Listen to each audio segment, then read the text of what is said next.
Que nous apprend l'étude des données météorologiques et des débits à l'échelle d'un bassin versant sur les dernières décennies, et en particulier en matière d'évolution du climat local et de ses conséquences potentielles sur les débits observés au cours de cette période? Nous allons, pour répondre à cette question, utiliser un cas d'étude, le bassin versant de l'Isle dans sa partie amont, dans le Haut-Rhin. L'intérêt de ce site d'étude est qu'il dispose de longues chroniques ininterrompues depuis 1962. Vous avez ici une représentation du bassin versant. Je vais prendre le pointeur. Donc le bassin versant est représenté ici par le polygone rouge d'une superficie de 229 km² à l'amont de son exutoire ici à Altkirch. La Dréal suit depuis 1962 les débits et on dispose donc de chroniques ininterrompues journalières. Et on dispose à proximité de ce bassin versant de 3 stations Météo France, de Karchpar, Lucelle et sur l'aéroport de Bâle-Mulhouse. Sur cette dernière station, on dispose depuis les années 60 des températures, des pluies et de l'évapotranspiration potentielle. Alors d'après vous, quelle est la température moyenne annuelle dans le sud de l'Alsace et quelle est la tendance observée ces dernières décennies? Voilà ce qu'on peut obtenir après analyse des données de température sur l'aéroport de Bâle-Mulhouse. Vous voyez tout d'abord en rouge la température moyenne annuelle chaque année avec une fluctuation. Vous voyez que cette température est relativement fraîche, autour de 8,5 degrés dans les années 60, avec maintenant des températures moyennes annuelles qui sont plutôt de l'ordre de 10,5 jusqu'à un petit peu plus de 12 degrés. On peut également calculer une moyenne de ces températures moyennes annuelles sur une période de 20 ans. Donc là, par exemple, le premier point que j'indique ici en orange correspond à la moyenne des 20 années précédant 1981. Et on peut faire glisser cette moyenne de 20 ans et là, on obtient une tendance nette et claire à l'augmentation avec plus de 1,5 degré entre la première moyenne de 20 ans et puis le dernier point ici en 2021. D'après vous, quelle est l'évaporation potentielle moyenne annuelle, qu'on exprime en millimètres comme les pluies, dans le sud de l'Alsace et quelle est la tendance de ces dernières décennies? Je vous rappelle juste que l'évaporation potentielle moyenne correspond à la demande évaporatoire d'un climat donné en fonction de la température, de la vitesse du vent et de l'humidité relative. Voici le type de données qu'on peut extraire de nouveau depuis la station de l'aéroport de Bâle-Mulhouse. Donc l'évapotranspiration potentielle, donc cette demande évaporatoire du sud de l'Alsace, fluctue d'un petit peu plus de 650 mm jusqu'à quasi 1000 mm par an, avec là encore une fluctuation interannuelle. Si on calcule de la même manière la moyenne mobile sur 20 ans, on s'aperçoit là aussi qu'on a une tendance claire à la hausse de cette évaporation potentielle, donc de la demande évaporatoire, de plus de 95 mm. Enfin, d'après vous, quelle est la pluviométrie annuelle dans le sud de l'Alsace et quelle a été la tendance observée ces dernières décennies? On s'aperçoit, comme les dernières données de température et de TP, qu'on a une fluctuation. Cependant, on s'aperçoit qu'on n'a pas forcément ici de tendance à la hausse, avec une variabilité des pluies qui va de 500 mm par an jusqu'à plus de 1000 mm de précipitations par an, avec une très forte cyclicité de nouveau. Si on calcule de la même manière la moyenne sur 20 ans, on s'aperçoit cette fois-ci, à l'image des études qui ont pu être réalisées sur d'autres stations en France, qu'on a une cyclicité de ces moyennes qui traduit une variabilité des pluies sans tendance nette à la hausse ou à la baisse ces dernières décennies. Si maintenant on étudie chaque année la pluviométrie annuelle en bleu et l'évapotranspiration potentielle en rouge, on s'aperçoit logiquement qu'on a un décalage ou un déphasage, c'est-à-dire les années où on a une très forte demande évaporatoire, c'est également des années où on a très peu d'eau, ou beaucoup moins d'eau que la moyenne en termes de précipitation. Et on retrouve ce motif à plusieurs moments assez marqués sur les dernières décennies. On peut s'intéresser également au régime mensuel des pluies et de l'évaporation potentielle, en découpant cette fois-ci les dernières décennies en 3 périodes de 20 ans, entre 1962 et 81, entre 1982 et 2001, et pour la dernière vingtaine d'années, entre 2002 et 2021. Qu'est-ce qu'on observe à l'échelle de cette variabilité mensuelle? On a tout d'abord, comme on l'a constaté, sur l'évolution de l'évapotranspiration potentielle, une augmentation générale du régime de l'évapotranspiration, très peu marqué l'hiver, mais beaucoup plus à la fin du printemps, l'été et au début de l'automne. Pour les pluies, c'est moins marqué. On a une répartition des pluies relativement homogène avec un petit peu plus de précipitations, encore une fois, la fin du printemps, l'été et le début de l'automne, et des précipitations un petit peu moins marquées en période hivernale. Alors quel impact ces variables climatiques, température, évapotranspiration et pluie, vont avoir sur les débits à l'exutoire du bassin versant d'étude? Lorsqu'on se propose de faire cet exercice, on aboutit assez rapidement à ce type de données, c'est-à-dire une variabilité avec des motifs saisonniers sur plusieurs dizaines d'années. Alors comment extraire de cette chronique des indicateurs pertinents pour évaluer un potentiel changement de régime? Je vais donc poser cette première question. D'après vous, sur quelle variable hydrologique, avec un S, potentiellement, est-il intéressant d'étudier une éventuelle tendance à la modification des débits ces dernières décennies? Effectivement, on va s'intéresser à la fois aux extrêmes et aux comportements moyens. En termes d'extrêmes, on va extraire chaque année, ou on peut extraire chaque année, le débit maximum, représenté ici par les points bleus. Ce sont les crues les plus importantes observées. De même, on va s'intéresser aux débits journaliers les plus faibles, donc ce sont les étiages. Et puis, figuré avec le tracé noir, ce sont chaque année le débit moyen observé. Cette analyse, on peut la faire sur un découpage en année civile du 1er janvier au 31 décembre. On peut également travailler en année hydrologique, c'est-à-dire commencer l'année hydrologique lorsque le bassin versant est le plus sec à la fin de l'été, et on commence en général l'année hydrologique au 1er septembre, jusqu'à la fin de l'été suivante, donc au 31 août. On va travailler dans l'exemple suivant sur l'année civile. Alors tout d'abord, intéressons-nous au débit de crue, au risque de crue en hautes eaux. Donc à partir des extrêmes chaque année, on va réaliser une analyse statistique. Donc on retrouve l'ensemble des points bleus qui correspond à nos maximums annuels, qu'on a classés ici selon une loi statistique de Gumbel, qui est une loi classiquement utilisée lorsqu'on s'intéresse aux crues.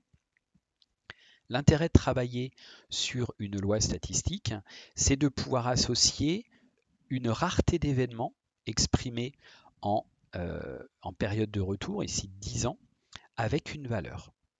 Donc, si vous souhaitez aller plus loin, je vous invite à regarder comment on peut appliquer ce type d'analyse statistique. Je vais simplement ici illustrer les résultats. Donc, on se situe sur une crue décennale. Ça veut dire qu'on a un risque sur 10 chaque année de dépasser ce débit de crue. Donc, on va pouvoir, à partir de l'analyse fréquentielle de Gumbel, aller déterminer la valeur, et on peut, sur ce bassin versant, sur l'ensemble de la chronique, depuis 1962, déterminer que le débit journalier maximal de période de retour décennale est autour de 48-49 mètres cubes secondes. Ce qui est intéressant aussi en utilisant une loi statistique, c'est qu'on va disposer d'une estimation de l'incertitude sur cette valeur.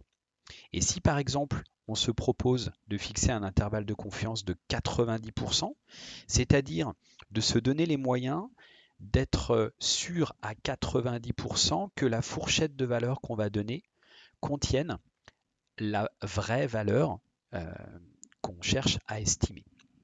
Eh bien, avec la loi de Gumbel, on s'aperçoit sur le bassin d'études que le débit de crue décennale est donc autour de 48,7 m3 secondes, compris entre 40 et un petit peu plus de 66 m3 secondes. De même, on va s'intéresser au débit d'étiage. Donc, quel est chaque année le débit le plus faible observé? Alors, j'ai indiqué ici en rouge et je vous propose de zoomer entre ce qui se passe entre 0 et 2 m3 secondes. On s'aperçoit là aussi qu'on a une fluctuation. La question qui se pose, c'est est-ce que le débit minimum journalier est effectivement la variable la plus intéressante?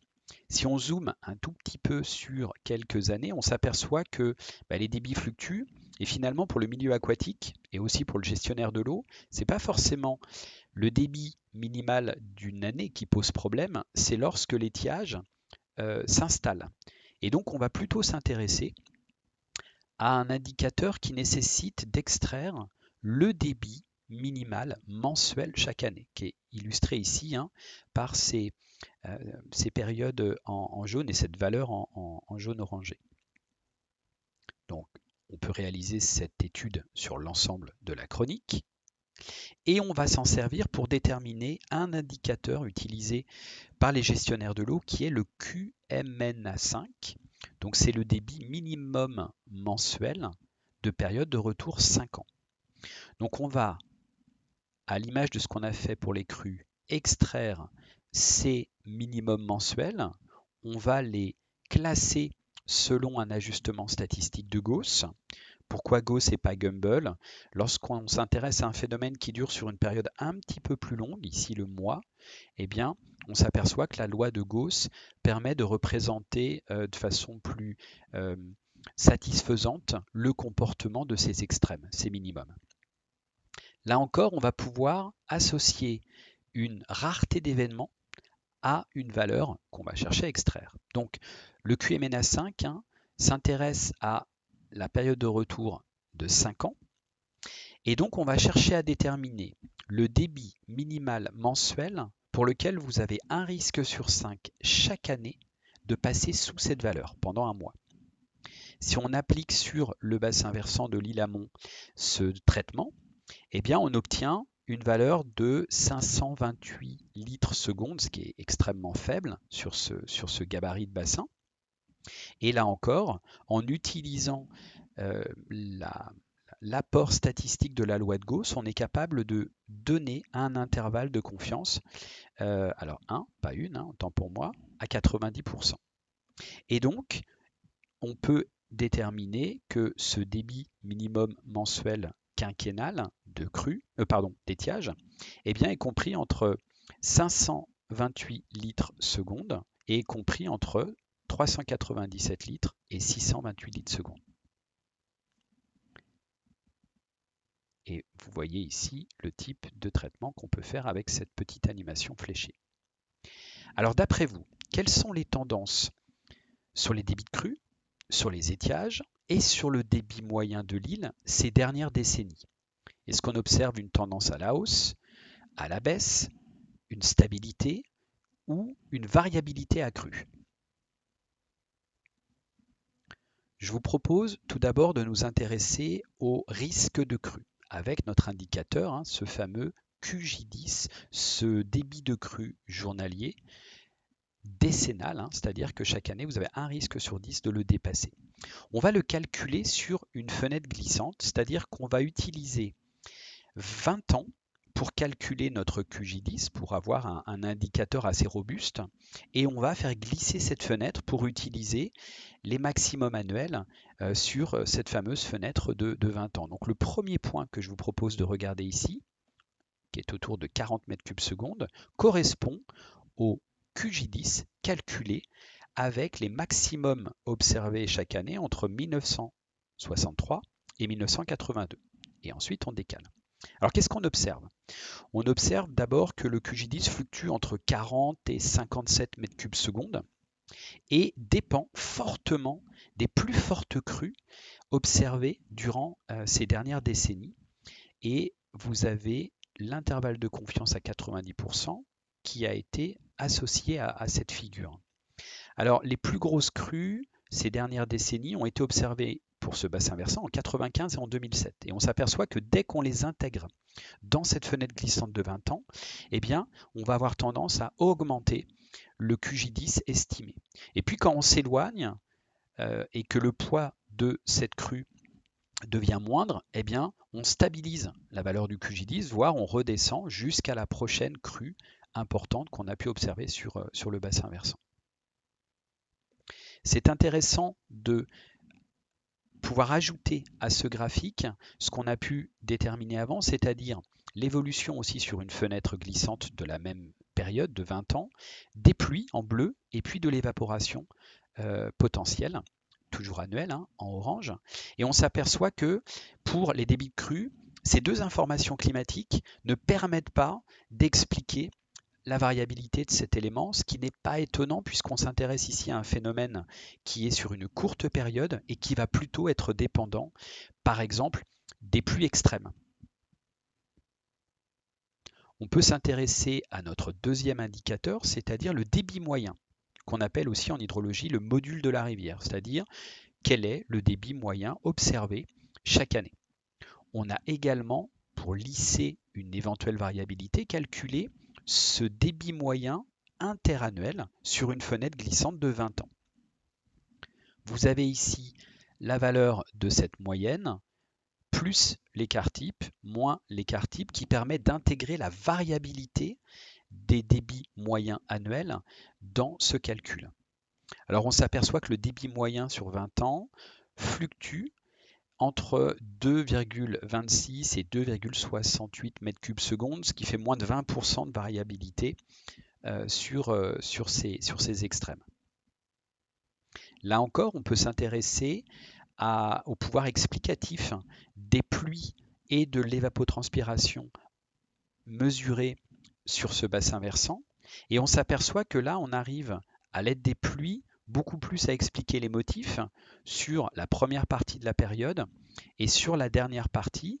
Sur la dernière partie, on a la bonne tendance, c'est-à-dire une diminution à la fois des moyennes sur les pluies et des valeurs du débit moyen.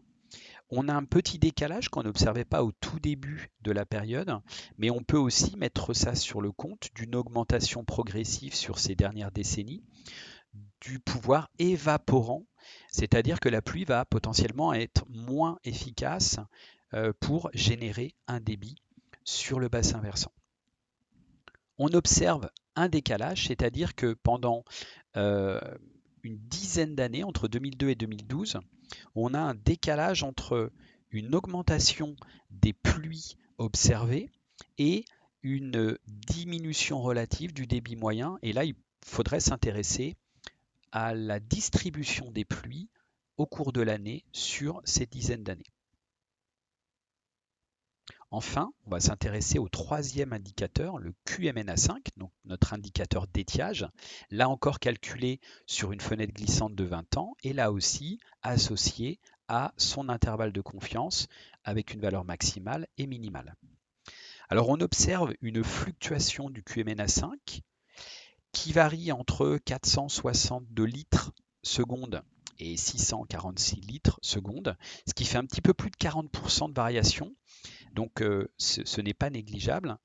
Si on utilise là encore le pouvoir explicatif des variables d'entrée, c'est-à-dire les pluies et l'évapotranspiration potentielle, là encore on s'aperçoit que l'étude des pluies permet de comprendre le motif sur les premières décennies de l'étude, des données passées. Également sur la dernière décennie, on a la même tendance à la diminution des pluies et des débits d'étiage, des valeurs d'étiage, compte tenu de l'augmentation assez notable de l'évaporation sur le bassin versant, mais on observe toujours ce décalage, c'est-à-dire que on a un débit d'étiage qui est un petit peu plus sévère, alors qu'à l'échelle de l'année, on a eu plus d'eau. Donc là encore, c'est l'étude du régime mensuel des pluies qui pourrait permettre d'analyser et d'interpréter cette donnée. Alors que nous apprend l'étude des données hydroclimatiques à l'échelle d'un bassin versant sur les dernières décennies? J'espère qu'avec l'exemple sur le bassin versant de l'île Amont, vous avez pu prendre conscience des questions qui se posent et puis des outils statistiques qu'on peut mettre en œuvre pour répondre à cette question.